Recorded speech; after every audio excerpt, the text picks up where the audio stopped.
You are not your thoughts. But if you're not careful, your thoughts will become your life. Most people walk around every single day carrying an invisible weight on their shoulders, the weight of negative thinking and the tragedy. They don't even know it's there. The mind is like a garden. If you don't plant and water the right seeds, weeds will take over. And negative thinking is the fastest growing weed in the human brain. It creeps in through fear, comparison, regret, anxiety, and left unchecked, it poisons everything. You see, the first truth you need to understand is this: your thoughts are not facts. Just because a voice inside your head says you're not enough doesn't mean it's true. That voice, the one that says you'll fail, it's too late, or you're not worthy, that voice is not yours. It was borrowed from pain from the past, from someone who didn't believe in themselves and passed that limitation onto you.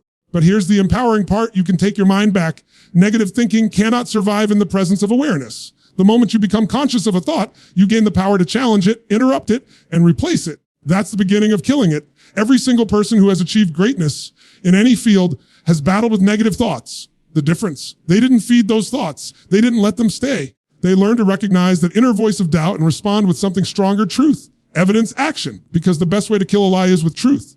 When your mind says, you can't handle this, remind yourself of everything you've already survived. When your mind says, you're not good enough, list the skills, the growth, the resilience you've built. But it's not just about mental exercises. It's also about emotional conditioning. You have to train your emotional state daily. Start your day with gratitude. Move your body to shift your physiology. Ask powerful questions like, what am I excited about today? What challenge can I grow from today? Who needs me to show up as my best today? These aren't feel-good habits. They are neuroscience-backed strategies to redirect your brain from fear into focus, from doubt into drive. Let's go deeper, because thought doesn't live in isolation. Your environment matters. If you're constantly surrounded by people who complain, criticize, gossip, your brain will mirror that negativity. But if you place yourself in an environment where excellence is expected, where optimism is normal, where growth is celebrated, guess what? Your mind will elevate automatically. You also have to stop reacting. Negative thoughts love reaction. That quick anger, that sudden fear, that spiraling worry, it thrives when you don't pause. So train your nervous system to pause. Take a breath. Feel your feet on the ground. Get present. In that space between trigger and response, you reclaim your power. And here's the final truth I'll leave you with. You don't overcome negative thinking once. You overcome it daily. It's a muscle. And like any muscle, it grows through repetition. Daily mindset rituals, daily emotional workouts. You don't wait for the negative thoughts to go away. You override them one empowered decision at a time. So stop letting your thoughts run the show. Interrupt the story. Create a new pattern. Because your best life starts after you kill your negative thinking. And you can start that process right now. You want to change your life. Then start by changing the way you think. Because your thoughts shape everything. Every single result in your life right now, your relationships, your finances, your body, your emotions, they're all byproducts of your dominant thoughts. You cannot think like a victim and live like a champion. It doesn't work that way. You cannot expect to feel peace when your inner dialogue is filled with fear, blame, comparison, and self-doubt. The way you think is not just some passive mental activity. It's the programming that drives your behavior, your energy, your decisions, and your identity. People say, I feel stuck. But the truth is, most of them aren't stuck in their circumstances. They're stuck in their thinking. They've repeated the same thoughts so many times that those thoughts have become beliefs, and now those beliefs control them. A person who keeps thinking, I'm not good enough, will sabotage opportunities. A person who constantly thinks, it's too late for me, will never take bold action. Why? Because thoughts drive emotions, and emotions determine action. And no action means no progress. So when you change your thoughts, you're not just changing how you feel in the moment, you're literally shifting the trajectory of your entire life. But most people never take control of this. They just accept whatever thoughts pop into their head and assume they're true. They don't even realize that they're allowing random, conditioned, outdated thoughts to dictate their future. It's like letting a 5-year-old drive your car. And then they wonder why they crash emotionally, why they have breakdowns, why they can't find peace. Your mind is powerful, but it doesn't care what you program into it. It'll run whatever you feed it. So if you feed it doubt, fear, limitations, that becomes your reality. But if you start feeding it faith, possibility, purpose, that changes everything. Here's the truth. You're never going to eliminate all negative thoughts forever. That's not the goal. The goal is to become so aware of your thoughts that you stop being a prisoner to them. You become the observer, the commander, the one who decides which thoughts stay and which ones get deleted. You stop being reactive and you start being intentional. This is how transformation begins, when you realize that your thoughts are choices, not destiny. You need to understand that there's a direct link between your thoughts and the results you experience. You can't create a powerful, confident, purpose-driven life with thoughts rooted in fear, guilt, or regret. It just doesn't work. That's why step 1 is recognizing the pattern. Start paying attention to the thoughts that repeat in your head every day. Are they empowering? Are they pushing you forward? Or are they keeping you small, anxious, angry, or afraid? The scary part is this: if you think a thought enough times, it becomes your identity. Someone who constantly thinks, I'm not lovable, will start seeing proof of that belief everywhere. Even if it's not true, they'll reject love when it shows up. They'll push people away. Why? Because their brain is always working to prove the dominant thoughts right. This is why it's so important to protect your mind like your life depends on it, because it does. If you don't take control of your thoughts, your life becomes a reflection of whatever programming got planted in your head when you were younger. And most of that was based on fear, not truth. You weren't born negative. You learned it. Somewhere along the way, someone told you what you couldn't do. Someone made you feel small. Maybe life hit you hard and you started believing that the pain was permanent. But now you have to unlearn all that. You have to challenge the thoughts that are keeping you stuck. You have to interrupt the automatic patterns, because the moment you catch a limiting thought and say, that's not true, you're already winning. That awareness is the first crack in the wall. That's where light starts to enter. This is not about positive thinking for the sake of pretending everything is fine. It's about aligning your thinking with truth, with possibility, with purpose. It's about choosing thoughts that serve your highest future, not your past pain. And yes, it takes work. Yes, it takes repetition, but so does everything worth having. And once you make this shift, once you begin mastering your thoughts instead of being mastered by them, everything changes, your energy changes, your focus changes, your actions change, and ultimately your life begins to match the power of your new intentional mindset.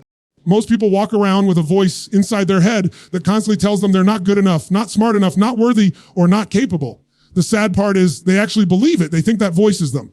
But here's the truth. That voice is not you. It's the voice of your conditioning of past pain, failure, criticism, and fear that was never healed. That voice of self-sabotage was built over time, layer by layer, experience by experience. Maybe it came from a parent who never believed in you, or a teacher who shamed you, or a failure that convinced you to play small. And now that voice has become so familiar that you mistake it for your own thoughts. You need to understand that there's a part of your mind, the subconscious, that holds on to every moment you've ever experienced, especially the painful ones. It doesn't filter, it doesn't forget, it simply stores. And when a new situation comes up, that part of you searches its memory bank and whispers, be careful, remember last time, it thinks it's protecting you.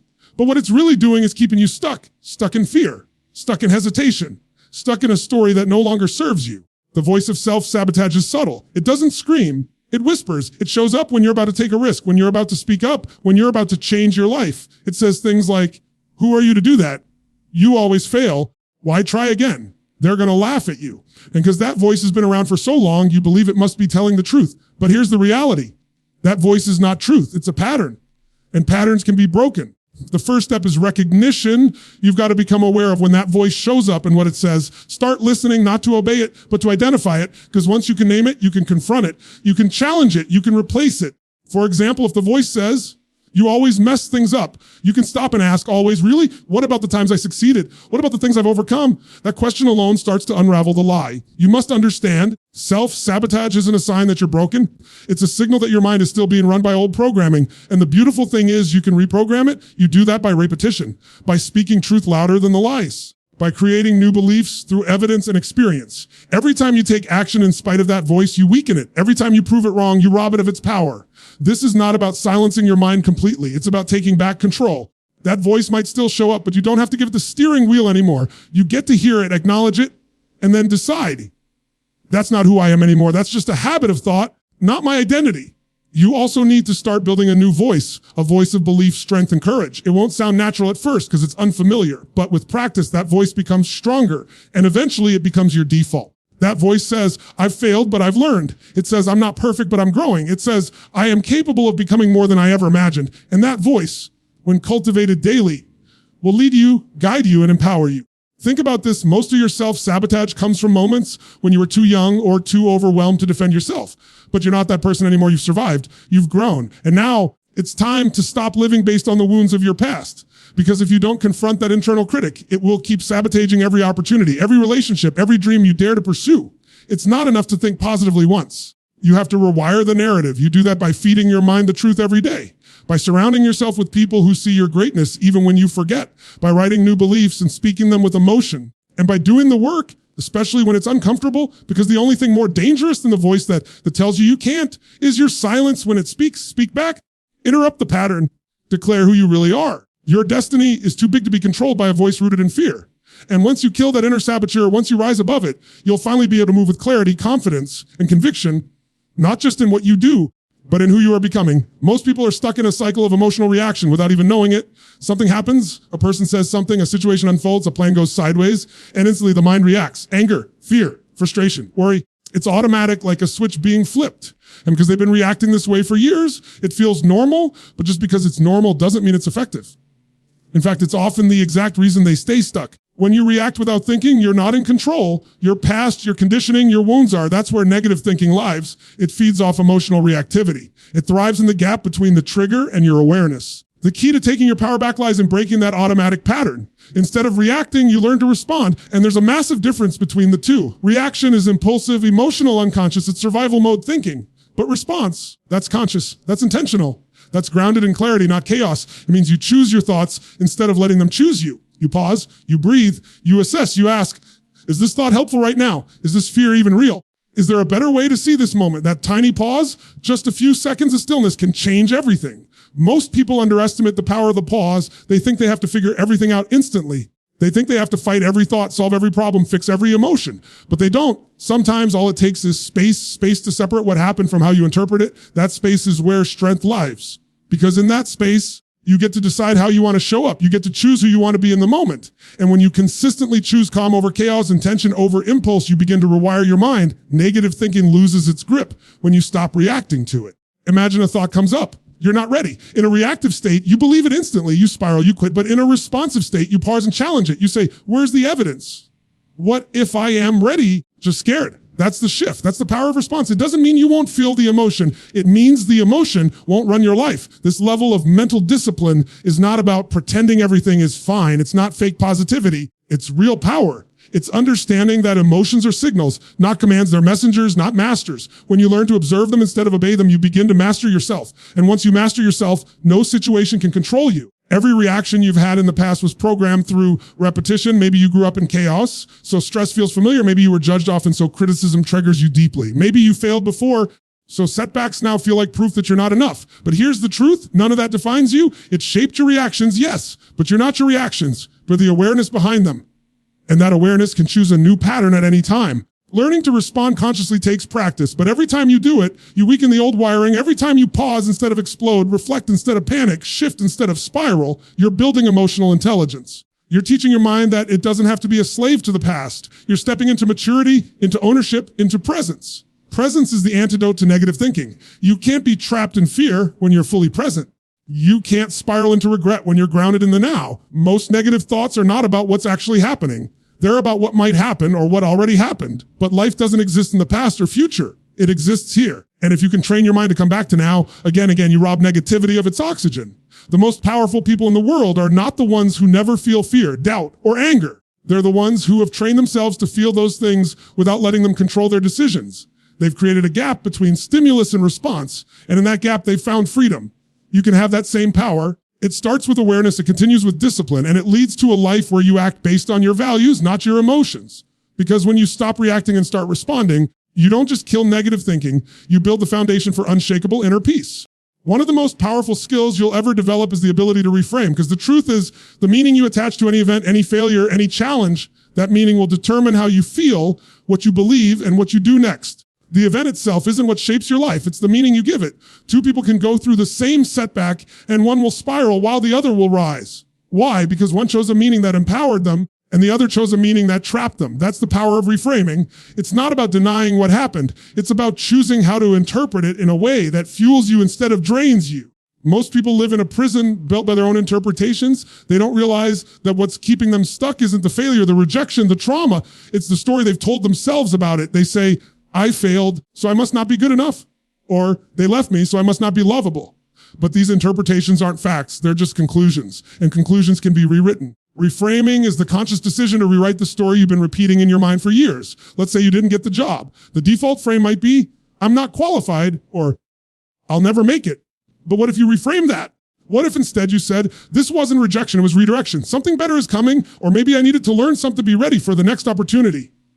That shift in meaning creates a shift in energy. And when your energy shifts, your actions shift. When your actions shift, your outcomes shift. This isn't about pretending everything is positive. It's about giving yourself a more resourceful lens. You're not changing the facts. You're choosing the most empowering interpretation. Because no matter what happens to you, you get to decide how you carry it. You get to decide whether it becomes a weight or a weapon, whether it breaks you or builds you. This is how the strongest people are made. Not because they had perfect lives, But because they learned to use pain as fuel, they reframed the betrayal as a wake-up call. They reframed the failure as feedback. They reframed the loss as a deeper connection to life's fragility and meaning. And in doing so, they grew stronger, wiser, more grounded. Every challenge has something to teach you, but you'll never see the lesson if you're trapped in blame. Reframing requires you to take full responsibility for your mental state. It means stepping out of victimhood and asking a higher level question. What else could this mean? What's the gift here that I'm not seeing yet? How can I grow from this? Those questions activate a different part of your brain. They shift you out of emotional reaction and into creative thinking. Reframing also works in real time. Imagine you're about to give a speech and your heart's pounding. The default frame might be, I'm nervous, and that leads to anxiety. But if you reframe it as, I'm excited, you change your state. The physiological response is the same, heart-racing adrenaline, but the meaning changes everything. It gives you power instead of fear. That's how fast reframing can work. Instant shift, if you're conscious. But like any skill, reframing takes practice. You've got to train your mind to look for the better meaning, especially when things go wrong. It won't come naturally at first because negativity is wired into the brain for survival. But survival isn't the goal anymore, growth is. And growth requires you to interpret life through a new lens, one that turns problems into possibilities and setbacks into setups. Start small. The next time something frustrates you, pause and ask, what else could this mean? The next time you fail, ask, what did I gain that I couldn't have learned any other way? The next time you're rejected, ask, what is this opening up that I couldn't see before? These aren't just questions, they're tools. They help you take control of your mind, your emotions, and ultimately your life. Because in the end, you don't control every event, but you always control the frame. And that frame determines your future. So if you're tired of feeling stuck, hopeless, or overwhelmed, stop waiting for life to change. Start changing the way you see life. Reframing won't make your problems disappear, but it will give you the strength, the clarity, and the drive to rise above them. And once you learn to do that, no situation can break you because you'll always find the power in it. Your thoughts don't exist in isolation. They're constantly being influenced, reinforced, or weakened by your environment, by the people you spend time with, the conversations you have, the content you consume, the routines you follow. Your mind is like fertile soil if you plant positive seeds but constantly dump in poison through toxic relationships, endless distractions, negative media. You can't expect a healthy mindset to grow. You can't expect to kill negative thinking while living in an environment that constantly feeds it. You have to take a hard, honest look at what's around you because your surroundings either elevate your mindset or slowly erode it. Most people never realize how deeply their environment shapes them. They blame themselves for feeling anxious, unmotivated, or stuck without ever questioning what they're exposing their mind to every single day. If you wake up and the first thing you see is chaos, disorganization, or drama online, your brain starts the day in survival mode. If your friends always complain, gossip, or focus on what's wrong with life, your energy is pulled into that same low frequency. And it becomes a pattern, not because you chose to be negative, but because you were soaking in negativity without even realizing it. The mind is always learning, always adapting. If you're surrounded by excellence, you rise to meet it. If you're surrounded by mediocrity, you lower your standards to stay comfortable. It's human nature. You might think, I'm strong enough to stay positive regardless of my environment, but that's not how the brain works. Willpower can only take you so far. If you want long-term mental and emotional strength, you need a supportive environment to back it up. Take a moment and audit your circle. Who do you spend the most time with? Are they building you or draining you? Are they challenging you to grow or keeping you stuck in old habits? Sometimes the most important decision you'll ever make for your mindset is to walk away from the people or patterns that no longer serve your future. That doesn't mean you cut everyone off. It means you become intentional about how much access they have to your energy, because your energy is everything, and the wrong environment will eat it alive. This goes beyond people. It's also the habits you've created in your space. Is your home a place of peace or tension? Is your schedule filled with purposeful activities or mindless distractions? What books are on your shelf? What kind of noise fills your car? Every one of those details is programming your mind. You're either creating an environment that supports focus, clarity, and resilience, or one that makes negativity inevitable. You need to build an environment that reflects the mindset you want to live in. That means waking up and having a clear morning routine, not just scrolling and reacting.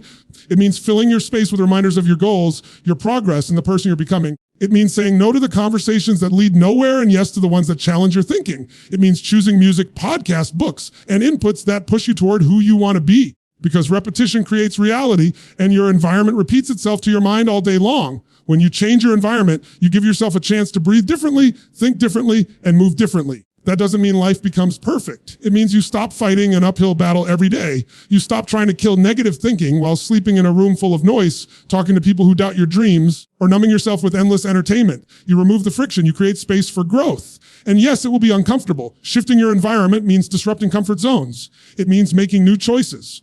But that discomfort is temporary. What's permanent is the mindset you build from those new surroundings. You begin to think higher because you're surrounded by higher standards. You begin to expect more from yourself because you see what's possible.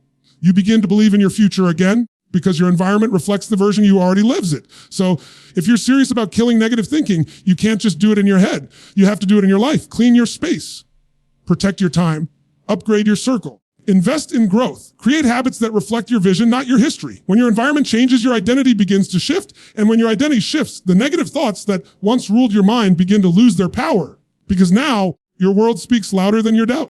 Killing negative thinking isn't something you do once and never have to worry about again. It's not a single moment of clarity or a quick motivational quote that flips a permanent switch in your mind.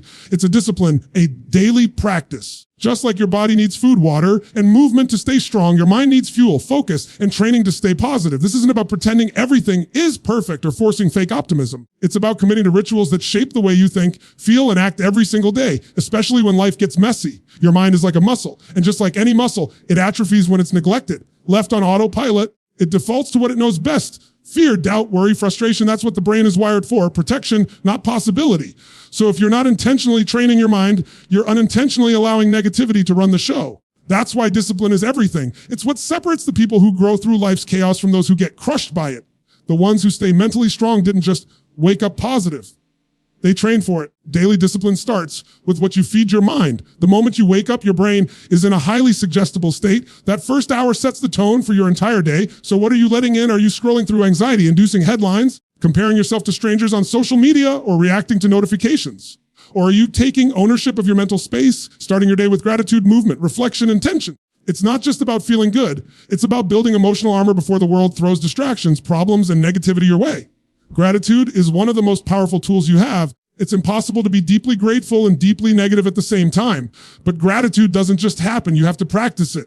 That means starting each day by identifying what's good, what's working, what you're thankful for. And not just the big things. Sometimes it's as simple as your breath, a lesson learned, or the chance to try again today. The more you look for good, the more good you'll find. That's not magic. It's neuroplasticity. The brain strengthens whatever pathways you activate most. So train it to look for strength, not struggle. Another daily discipline is the questions you ask yourself. Questions control focus, and focus controls emotion. Most people wake up asking, what's wrong? What might go wrong? What am I behind on? And they wonder why they feel overwhelmed. But what if you trained yourself to ask different questions?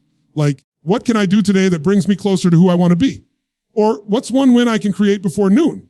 Or who needs me to show up as my best today? These questions don't just change your focus. They change your state. And your state determines the actions you'll take. Movement is also a non-negotiable. Your mind and body are deeply connected. You can't expect to feel mentally strong while sitting still, slouching over, and staying stuck in one place all day. When you move your body, whether it's a workout, a walk, or even a stretch, you shift your physiology, you release tension, you activate energy, you signal to your brain, we're alive, we're ready, we're moving forward. That movement creates momentum, and momentum kills the stagnation where negative thoughts like to hide. But here's the most important part. It's not about doing these things perfectly. It's about doing them consistently. Even if it's just 10 minutes a day, even if your routine isn't fancy, the real power is in the repetition. Because over time, repetition creates identity. You start to believe, this is just who I am now. I'm the kind of person who protects their peace, who builds their mindset, who doesn't let the day control them. They control the day. This isn't a quick fix. It's a lifelong practice. There will be days you slip, days you wake up feeling heavy, days the negative thoughts hit hard. That's okay. The goal is not perfection, it's progress. The goal is not to never feel fear or frustration, it's to become someone who doesn't live there. Someone who knows how to get back to center, back to focus, back to strength, faster than before. Positive thinking isn't luck, it's earned, it's built. It's developed through rituals that align your mind with your mission. And the more you commit to these disciplines, the more automatic they become. Eventually, the thoughts that used to dominate you, the fear, the doubt, the insecurity, they start to fade. Not because they never show up, but because you've trained yourself to rise above them. This is how you kill negative thinking, not with one powerful day, but with powerful habits stacked day after day. You become unshakable because you built it. You created it, and that's something no one can take from you.